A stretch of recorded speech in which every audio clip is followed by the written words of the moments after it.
Hello दोस्तों, मैं आपका अपना जयपाल चौधरी राजस्थान भूगोल के साथ RS vision career institute vision career institute के यूट्यूब चैनल पे आपका हार्दिक अभिनंदन। देखिए दोस्तों, आज जो अपन देख रहे हैं, जो लॉकडाउन का समय चल रहा है, कोरोना वायरस जिससे वैश्विक महामारी के अंदर पूरा विश्व जूझ रहा है, इसमें घर बैठे प्रतियोगी जो परीक्षार्थी हैं उनको लाभ पहुंचाने के लिए आपके विजन करियर इंस्टीट्यूट के जो ओनर हैं उन्होंने मुलाकात की और एक मौका दिया कि आप सर इनको अवगत करवाएं और इनको लाभ पहुंचाएं। और उसी के साथ मैं आपके सामने राजस्थान का भूगोल लेकर आया हूँ। देखिए दोस्तों, दो चीजें हैं। सबसे पहले तो अपने को देखना चाहिए कि वर्तमान समय में अपन अपना समय किस प्रकार यूटिलाइज करें। जो अपना समय चल रहा है इसमें अपन घर से बाहर नहीं निकल सकते, सारी पाबंदियां अपने सामने लगी हुई है और निकलना भी नहीं चाहिए, मेरा मानना है। घर में रहो, स्वस्थ रहोगे, एक दूसरे से अपनी किसी से मुलाकात नहीं होगी तो अपन सीधा सा है कि जो अपने बताया जा रहा है, चाहे वो डॉक्टर्स के अकॉर्डिंग मान लीजिए, प्रशासन के अकॉर्डिंग मान लीजिए, और अपन जो देख रहे हैं कि संक्रामक बीमारी से अपन बच सकते हैं, तो उसको मद्देनजर रखते हुए अपन ने सोचा कि घर बैठे कुछ न कुछ किया जाए। और आपके लिए जो मैं पहले से करता आ रहा हूँ कि हर क्लास में आपका राजस्थान का भूगोल, इंडियन भूगोल और आपका विश्व का भूगोल पढ़ाता आ रहा हूँ, तो उसके कुछ परिदृश्य से सबसे इम्पोर्टेंट है, यदि अपन राजस्थान में कोई एग्जाम दे रहे हैं तो सबसे अहम भूमिका जो निभा रहा है, किसी भी परीक्षा अपन यदि तैयारी कर रहे हैं तो राजस्थान के भूगोल मान लीजिए, इतिहास मान लीजिए, कोई सा भी चैप्टर यदि अपन ले रहे हैं तो 60% जो एरिया है वो कौन सा कवर करता है? राजस्थान ही कवर करता है। तो अपन आज सबसे पहले अपन राजस्थान का भूगोल, और रही बात अपने को देखना है कि उसमें भी कौन कौन से चैप्टर जहां से मैक्सिमम परीक्षाओं में सवाल आ रहे हैं, चाहे वो अपन शुरू से उठाएं, चाहे राजस्थान कांस्टेबल हो, पटवार हो, चाहे वो आपका आरएस हो, चाहे वो रीट हो, चाहे आपका व्याख्याता भर्ती परीक्षा हो, सभी में से अपन देखते हैं तो एक चीज अपने सामने आती है कि ये जो पार्ट राजस्थान जियोग्राफी का है वो हर बार उठाया जा रहा है, और सामने कौन कौन उस राजस्थान जियोग्राफी के पार्ट से कौन कौन से एरिया से सवाल किए जा रहे हैं। तो इनमें सबसे महत्वपूर्ण जो पार्ट है वो अपन बात करते हैं राजस्थान का परिचय। लेकिन राजस्थान का परिचय मेरा जहां तक मानना है, प्रत्येक परीक्षार्थी जो तैयारी कर रहा है इस युग में, इस दौर में, तो वो राजस्थान की स्थिति, अवस्थिति और आकार के बारे में जानता है। अपने पास इतना समय नहीं होगा कि मैं आपके सामने हर बार ये जो चैनल है इसके ऊपर आऊंगा, लेकिन उसमें भी इंपॉर्टेंट पहलू है, उनके ऊपर अपन दृष्टिपात करेंगे। दूसरा पहलू है वो कौन सा? आपका राजस्थान का भौतिक विभाजन। ये एक अहम पहलू है और प्रत्येक प्रतियोगी परीक्षा, चाहे वो आपका पटवार ले लीजिए, चाहे वो आपका रीट, चाहे वो आपका पुलिस कांस्टेबल, चाहे वो आपका आरएस, किसी भी प्रतियोगी परीक्षा का यदि अपन पेपर उठाकर देखते हैं तो हर परीक्षा में यहां से क्वेश्चन पुट अप हो रहे हैं, हर परीक्षा में यहां से क्वेश्चन अपने सामने आ रहा है। तो देखिए, प्रतियोगी परीक्षा होती है वो ज्ञान की परीक्षा नहीं है, ये है केवल एग्जाम ओरिएंटेड, एग्जाम पास करना। जो क्वेश्चन आ रहा है उसको अपन किस तरीके से हल कर रहे हैं, उस क्वेश्चन को अपन किस तरीके से डील कर रहे हैं। तो सबसे पहले अपन जो चैप्टर आज हल करेंगे, पढ़ेंगे, वो रहेगा आपका कौन सा? राजस्थान का भौतिक विभाजन। ठीक है दोस्तों, बात करते हैं अपन राजस्थान का भौतिक विभाजन। और सबसे पहले भौतिक विभाजन में भी अपन बात करें कि किस तरीके से इसका जो डिवीजन किया गया है, तो इसको अपन पढ़ेंगे। देखिए, पहला पहलू इस पे आता है राजस्थान की संरचना। संरचना में अपन बात करें, संरचना है, ऊंचावच है, इसका जो फिजिकल डिवीजन है, भौतिक विभाजन है, वो किस आधार पे कैसे कैसे किया गया है। तो सबसे पहले अपन बात करें संरचनाओं की बात, उसके बाद आपका भौतिक विभाजन, उसके बाद अपन बात करें ऊंचावच की। तो भौतिक विभाजन में आपका जो ये राजस्थान है, इसकी खुद की स्थिति के अनुसार, राजस्थान की अपनी खुद की स्थिति के अनुसार इसे अनेक भौतिक भागों में विभाजित किया गया है, जो कि अपन जानते हैं।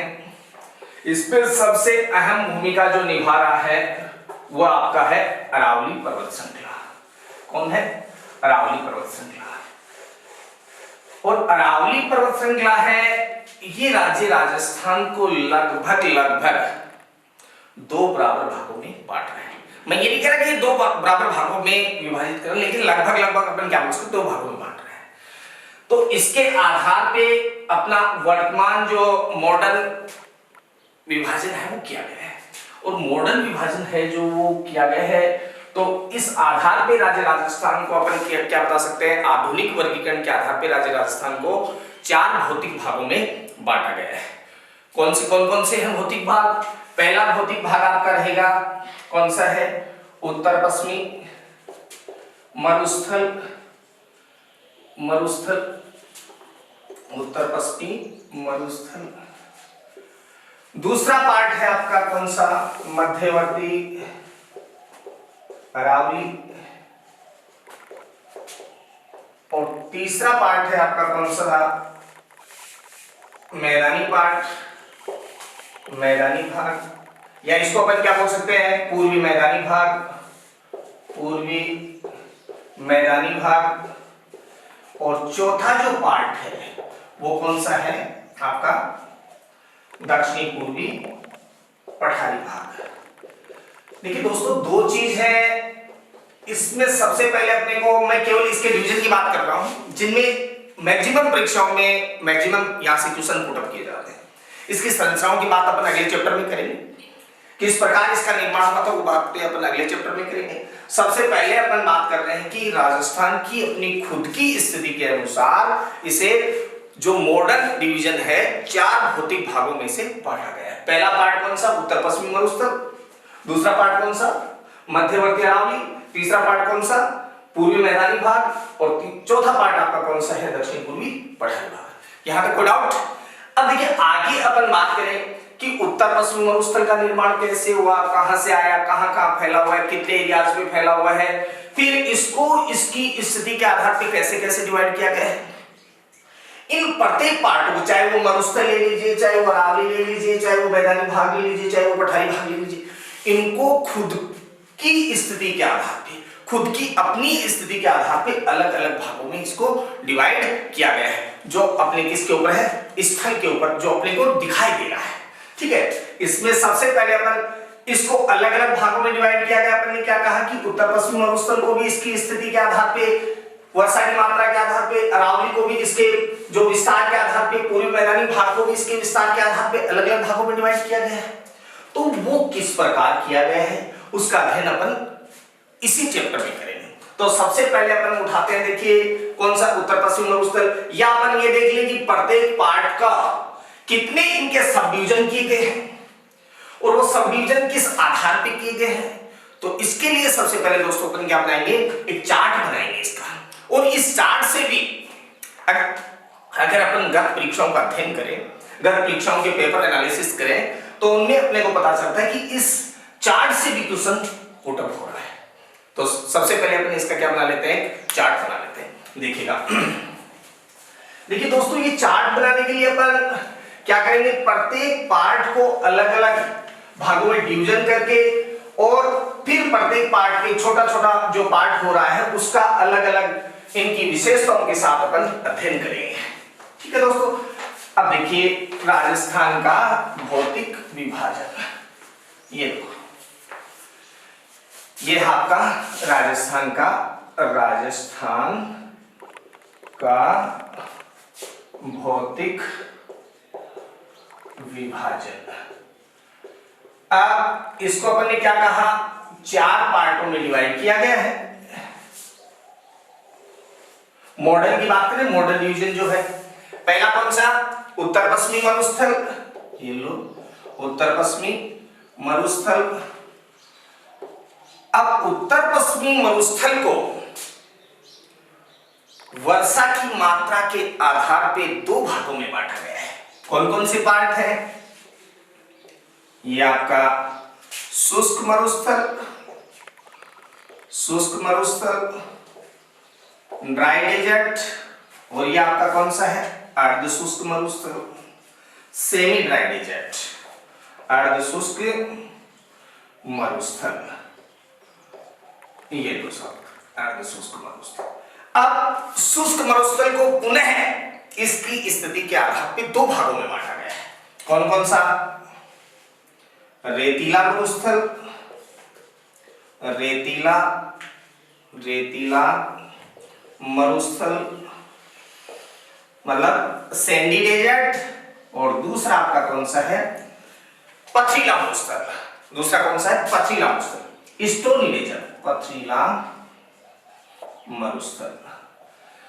अब देखो दोस्तों, इसका जो विस्तार है उसकी अपन बात करें तो सबसे पहले तो अपन क्या बना रहे हैं, इसका चार्ट बना रहे हैं। उसके बाद में प्रत्येक पार्ट की अलग अलग, पथरीला मरुस्थल कहां फैला हुआ है, रेतीला मरुस्थल कहां फैला हुआ है, किसके पार्ट है, शुष्क मरुस्थल के पार्ट है, शुष्क मरुस्थल किसका पार्ट है, उत्तर पश्चिमी मरुस्थल का पार्ट है। फिर दूसरा जो पार्ट है इसका उत्तर पश्चिमी मरुस्थल का, वो कौन सा है, अर्ध शुष्क मरुस्थल। अर्ध शुष्क मरुस्थल को भी इसकी खुद की स्थिति के आधार पर 4 पार्टों में डिवाइड किया गया है। वो कौन कौन से हैं, तो सबसे पहला आता है आपका घग्गर प्लेन, घग्गर का मैदान। देखो इसके ज्यादा अपन डीप में नहीं जा रहे, क्यों, क्योंकि अपने को तो क्या देखना है, एग्जाम ओरिएंटेड होके देखना है। कहां से क्वेश्चन आ रहे हैं, कैसे कैसे क्वेश्चन वर्तमान परीक्षाओं में पूछे जा रहे हैं। क्वेश्चन अगर हल हो जाता है तो नो डाउट अपना काम हो जाता है। घग्गर का मैदान। दूसरा कौन सा है, अंतर प्रवाह क्षेत्र, इंटरनल ड्रेनेज सिस्टम, अंतर प्रवाह क्षेत्र। और तीसरा आपका कौन सा है, नागोरी उच्च भूमि। और चौथा है आपका लूणी जवाई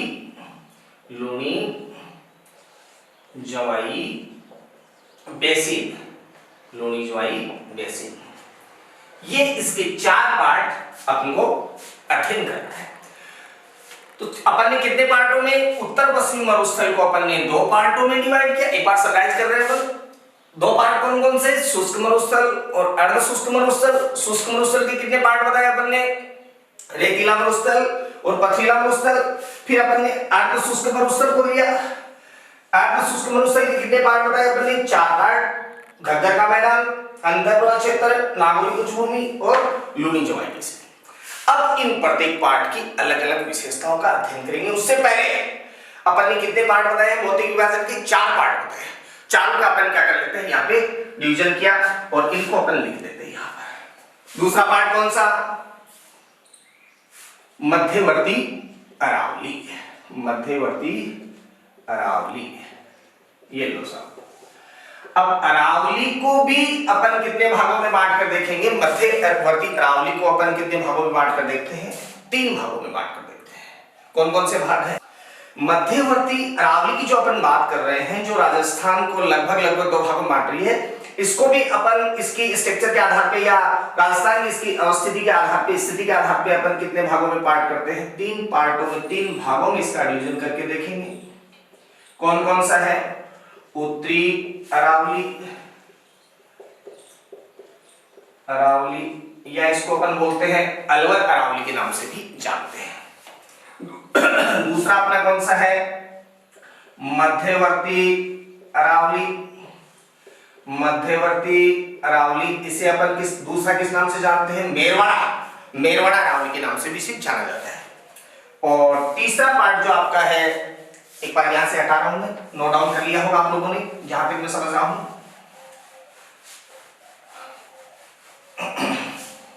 देखिए दोस्तों, साथ साथ अपन इसको अगर नोट डाउन करते चलेंगे तो आपको आगे जाके बहुत ज्यादा सुविधाएं उपलब्ध होंगी इसके बाद। तो ये तीसरा पार्ट आपका कौन सा है, दक्षिणी अरावली।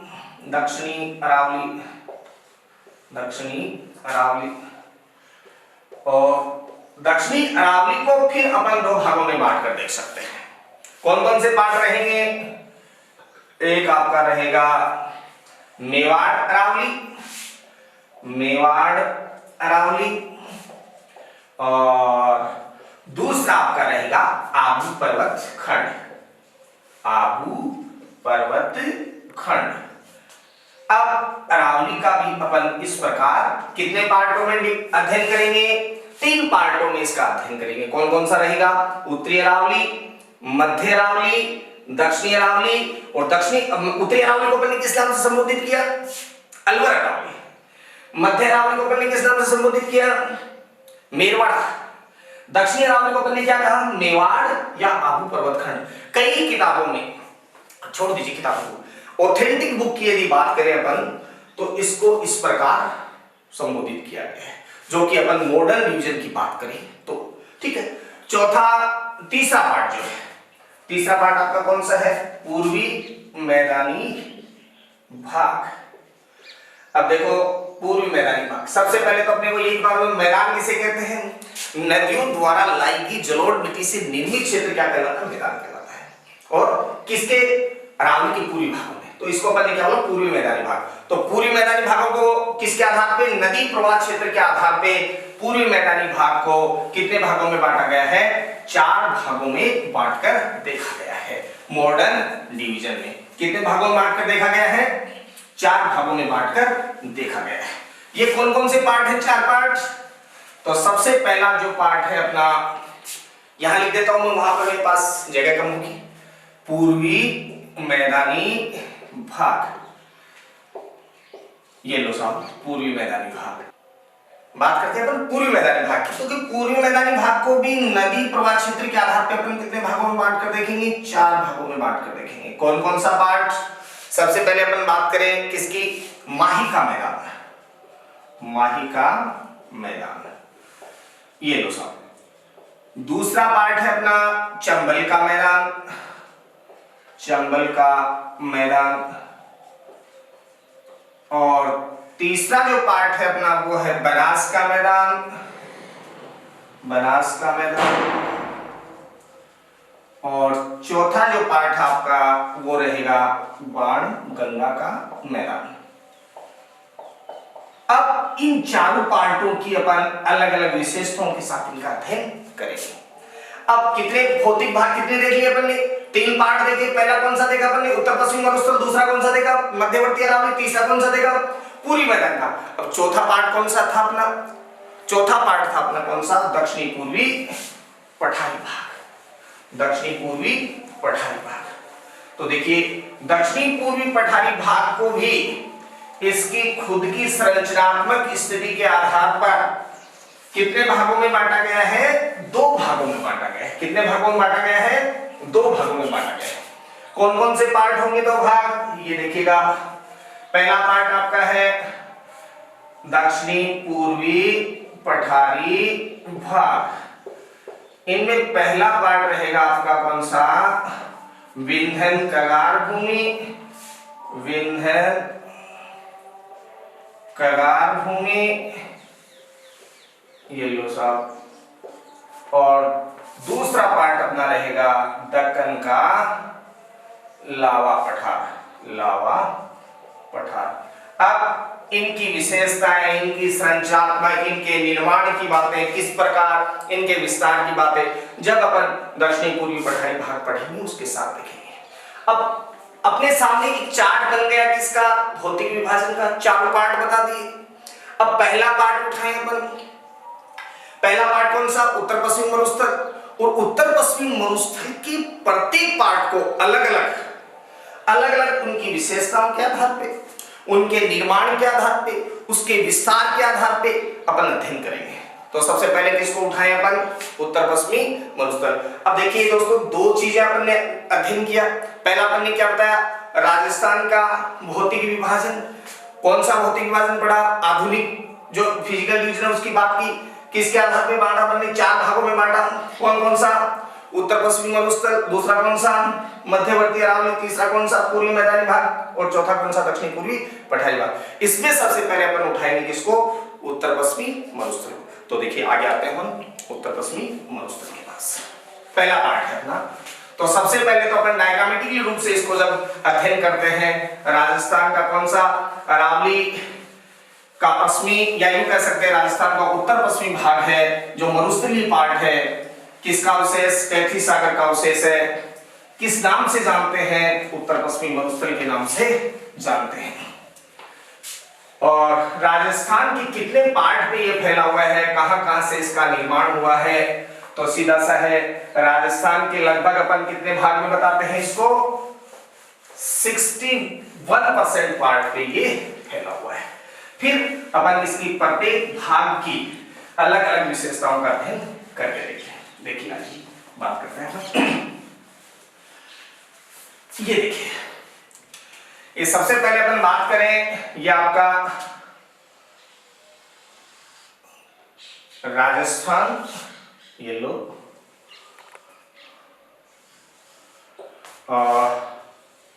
कच्चा चिट्ठा बना रहे हैं, मोटा मोटा राजस्थान अपने को दिखाई दे रहा है।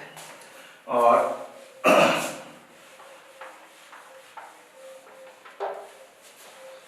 ये आपकी अरावली,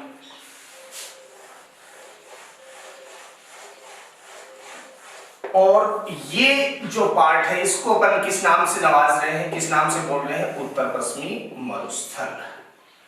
मरुस्थल। अब देखो, प्रत्येक पार्ट का जब अपन अध्ययन करेंगे तो प्रत्येक पार्ट की तीन जो मैसेज है या तीन विशेषता अपन देते जाएंगे, तीन मैसेज छोड़ते जाएंगे। कौन कौन से मैसेज है? तो सबसे पहले अपन बताएं एरिया, दूसरा मैसेज कौन सा रहेगा? पॉपुलेशन, चौथा मैसेज, तीसरा मैसेज कौन सा रहेगा? वर्षा। तो पहला अपन बात करें एरिया की, तो ये राज्य राजस्थान के लगभग 61% एरिया में फैला हुआ है। इस क्षेत्र में राज्य राजस्थान की लगभग 40% 40% जनसंख्या निवास करती है, और इस क्षेत्र में 50 सेंटीमीटर से कम बारिश होती है। ये तीन मैसेज प्रत्येक पार्ट में अपन देंगे, और यहां से चाहे अपन कोई सी भी परीक्षा का अध्ययन कर ले, परीक्षा पेपर जो गत परीक्षाओं के, प्रवेश परीक्षाओं के यदि अपन पेपर उठा के देखते हैं तो यहां से सवाल पुटअप होता है। पीछे अपन ने बात की जो चार्ट की, उससे भी क्वेश्चन पुटअप होता है, ठीक है। तो अब अपन बात करें उत्तर पश्चिमी मरुस्थल के तीन मैसेज अपन ने छोड़ दी। कौन कौन सा? क्षेत्रफल, एरिया, पॉपुलेशन, और ये क्या है? वर्षा, ठीक है। अब अपन बात करें ये आया कहां से, इसके निर्माण की बात करें तो देखिए दोस्तों, सबसे पहले अपन बात करें उत्तर पश्चिमी मरुस्थल है, ये किसका अवशेष है? या यूं बोल दे, उत्तर पश्चिमी मरुस्थल है ये भारत में या विश्व में फैले हुए, भारत क्यों बोलेंगे, विश्व बोलेंगे, विश्व में फैले हुए थार के मरुस्थल का ही पार्ट है। विश्व में फैले हुए थार के मरुस्थल का ही भाग है, और ये थार का मरुस्थल है, ये किसका? टेथी सागर का अवशेष है। किसका अवशेष है? टेथी सागर का। अब ये टेथी सागर कहां से आ गया? तो अपन बात किसके पास चलेंगे? संरचना के पास चलेंगे। किसके पास चलेंगे? संरचनात्मक स्थिति को अपन देख रहे हैं। तो देखिए, आरंभिक काल में, आरंभिक काल में या यूं बोल दे, जो अपनी पृथ्वी है इसका जो आरंभिक, यूं बोल सकते हैं कि कार्बोनिफेरस काल। कार्बोनिफेरस काल में अपनी पृथ्वी के जो एक स्थलीय पार्ट था और दूसरा किस रूप में दिखाई दे रहा था? जलीय पार्ट। ये लो सब, मैं थोड़ा सा पीछे जा रहा हूं गत परीक्षाओं का, या यूं बोल दीजिए अपन बहुत पीछे आरंभिक अवस्थाओं का अध्ययन कर रहे हैं। हमारी पृथ्वी कौन से काल की बात कर रहा हूं मैं? कार्बोनिफेरस काल की बात कर रहा हूं। उस काल में हमारी पृथ्वी के दो ही पार्ट थे, एक जलीय पार्ट था और दूसरा कौन सा था? स्थलीय पार्ट। ये जलीय पार्ट था, इस जलीय पार्ट को कहा जाता था पैंथालाशा, और इस स्थलीय पार्ट को क्या बोला जाता था? पेंजिया। पेंजिया ये क्या था? जल, और जल में क्या तैर रहा है? स्थल। अब देखिए दो चीजें हैं, जलीय पार्ट पैंथालाशा, और ये क्या है? आपका पेंजिया। अब ये इसमें जब तैर रहा है तो इसमें अपन को पता है, दो चीजें याद रखो कि जो ये पेंजिया है इसका किसके कारण, नीचे अपनी पृथ्वी का जो इंटरनल स्ट्रक्चर की बात करें तो इसमें क्या है? ऊपर वाला पार्ट क्या? क्रस्ट, फिर कौन सा है? मेंटल, फिर कौन सा है? कोर। तो इसमें जो तरल अवस्था में जो मैग्मा है वो अत्यधिक ऊर्जा के साथ संचित है, और उसमें क्या, उसके ऊपर अपन यूं कह सकते हैं दूध जो अपना होता है उसके ऊपर जो मलाई आती है, मलाई के ऊपर में क्रस्ट, उस रूप में फैला हुआ है, ये एकदम से जुड़े हुए, और इसके अंदर जो है वो सहवनीय धाराएं वो चल रही है, उसके अपसरण, उनके खींचने, दूर हटने, डाइवर्जन के कारण क्या हुआ, इसके टुकड़े हुए, ये दूर हटा, और दूर हटा तो इसके दो टुकड़े हुए, और दो टुकड़े हुए तो इसको एक उत्तरी पार्ट, मेरे पास यहां जगह नहीं होगी, मैं नीचे ला रहा हूं, इसको यहां ले लेता हूं। उत्तरी पार्ट को अपन ने क्या कहा,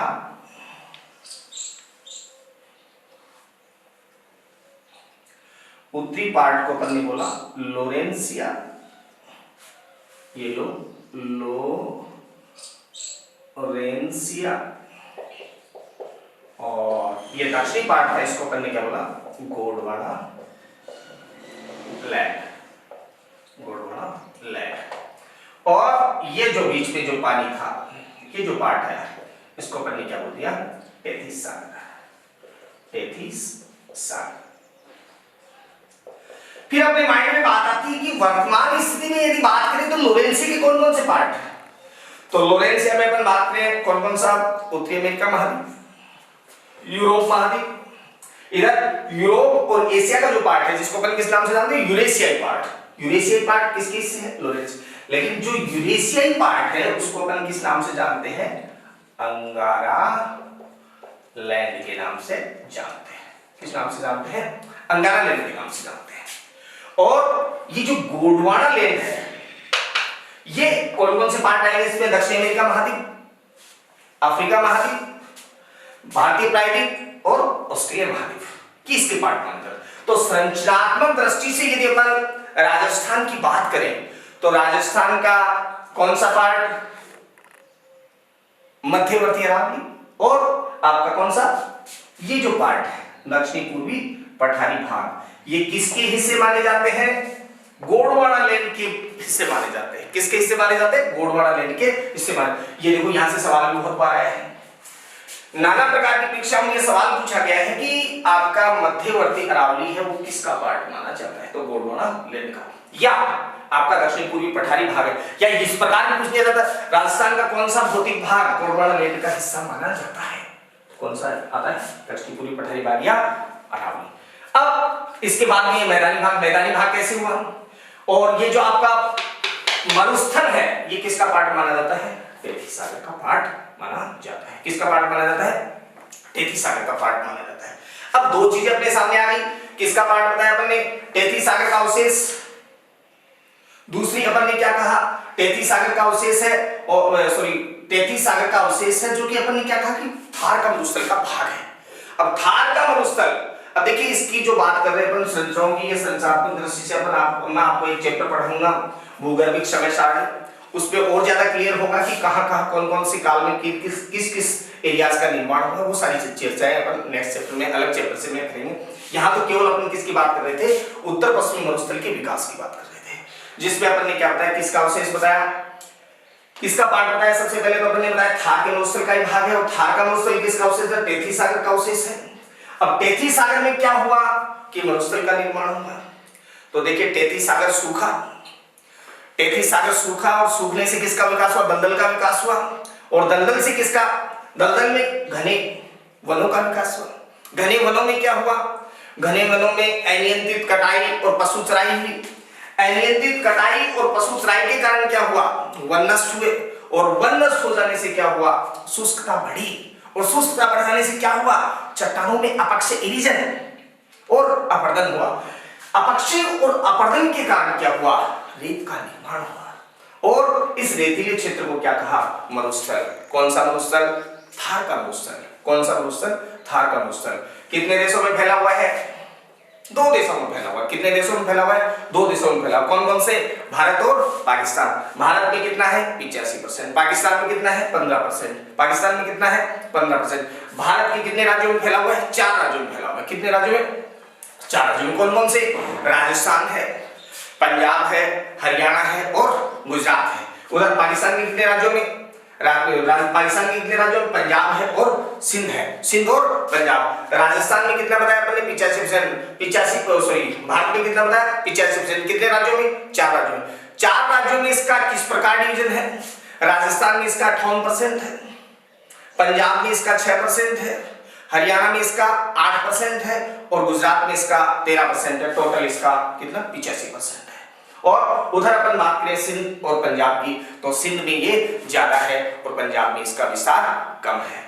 फिर अपन बात करें आगे वाले वीडियो में अपन इसको देखेंगे कि इसका किस प्रकार कौन कौन सी कहां ये फैला हुआ है, कौन कौन सी इसकी विशेषताएं हैं, उनकी विशेषताओं को अगले चैप्टर में अगले वीडियो में अपन देखेंगे।